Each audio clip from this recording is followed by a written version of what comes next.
Strang, founder of Charisma Magazine and other types of publications. And during the course of that controlled conversation, noted world famous pastor, preacher, evangelist, Benny Hinn. He confessed to false prophecies and among other things.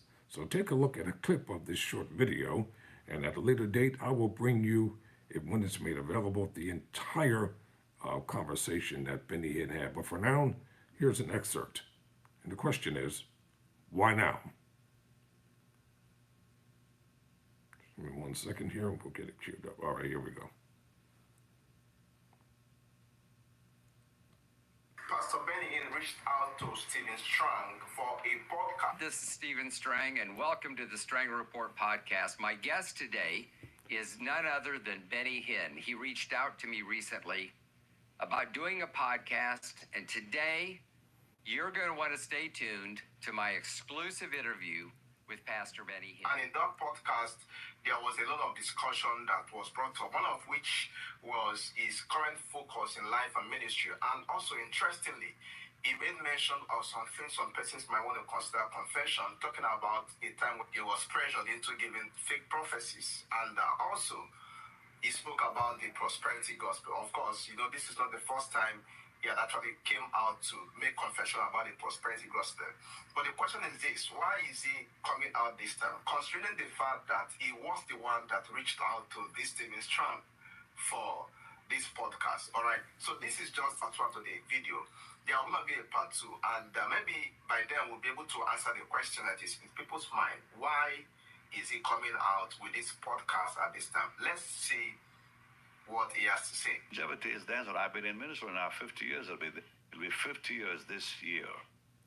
That's a long time to last. I think that should be a testimony by itself. It is. In fact, that's my next question. You have been following Christ for decades. As you reflect back on those years, are there any regrets that you have? Absolutely. I'm a human being. I've made mistakes. I remember Oral telling me he made mistakes by the truckloads. We all make mistakes. The two things I regret most in ministry: I was not too wise a number of times with prophecy.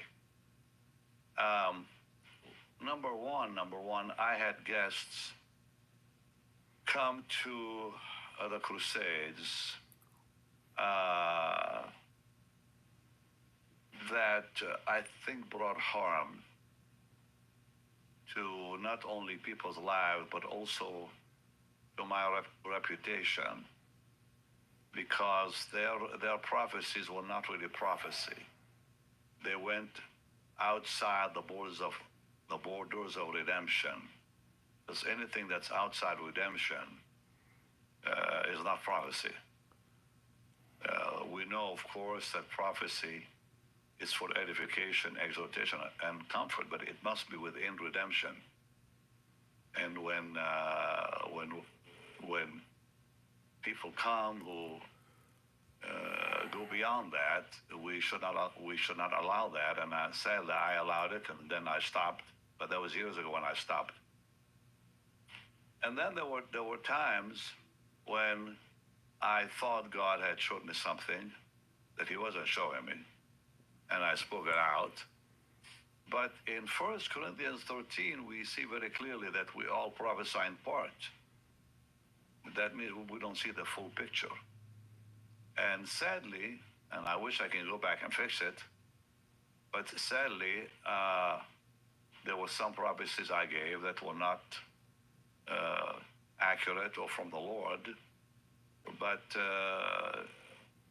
who's perfect? And for that, of course, I ask people to forgive me. I'm just human and made mistakes like that. And I'll probably make them again, I suppose, down the road, because I'm not perfect. We will be perfect one day when we're with the Lord. As long as we're in this body that's imperfect, we're not going to make perfect decisions and even say the things we need to say or should say. But, it's sad when people focus on the times you missed it. But that's just, the way it is. Yet there were times when I did not miss it. And then the other one is prosperity. And that's been a very difficult one for me. When I started in ministry, it was simple. And then the ministry grew. I was invited to go to what they call praise-a-thons. And I think that's when my troubles began. I don't blame anyone. But sadly, you get kind of in a place that becomes difficult. You don't know what to do and how to get out of it. So I came to the conclusion in 2019 that I did not want to be a part of the gimmickry of it. And I still stand by that. But sadly, I let pressure get to me. And because of that pressure, I said things and did things I should not have done. And for that, really, I am sorry. And I ask the dear people watching us to really forgive me for that. And I'm striving with all my heart to be as biblical as possible with that. And frankly, I'm kind of at the end of my road anyways. I don't see myself needing to do a whole lot of that down the road. But right now, my focus is the Lord, and only the Lord. And if, of course, there will be the time when I may have to raise funds for our ministry, I will do it as biblically as I know how, and balanced. Can you explain that a little more? I want that teaching to be about Jesus, and only Jesus and the gospel, because the heart of prosperity has to be the gospel, true biblical prosperity. And that is what I will do and strive to do for the rest of my life. That's it. Now, getting back to what we were talking about a minute ago, I asked you about regrets. But let's suppose you could go back and give advice to an 18-year-old Benny Hinn about what you were going to expect later in life to avoid some of these regrets. And I believe that your advice would really apply to any 18-year-old just starting out in their adult life and whatever ministry God's called them to. Well, I would say three things. Now, while we wait for the part 2 of this podcast, okay, there are a lot of questions that might be in people's mind. One of them is this: why is he coming out with this podcast? Now, don't forget that not quite long, there are videos making around. All right, let me interject here.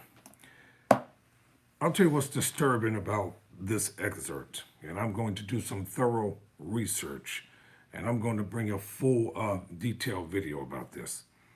This is the same Strang who obliterated the late Bishop Carlton Pearson. He damned him to hell. He called him everything with the exception of being a child of God through his magazine and other outlets that he has. They did everything that they could to destroy the late Bishop Carlton Pearson. You know, it's not amazing how these people stick together. The one thing people better start learning, especially my people, you better learn to care for your own and stop destroying one another. I'm Tyrone Bowman. Never surrender. Never quit.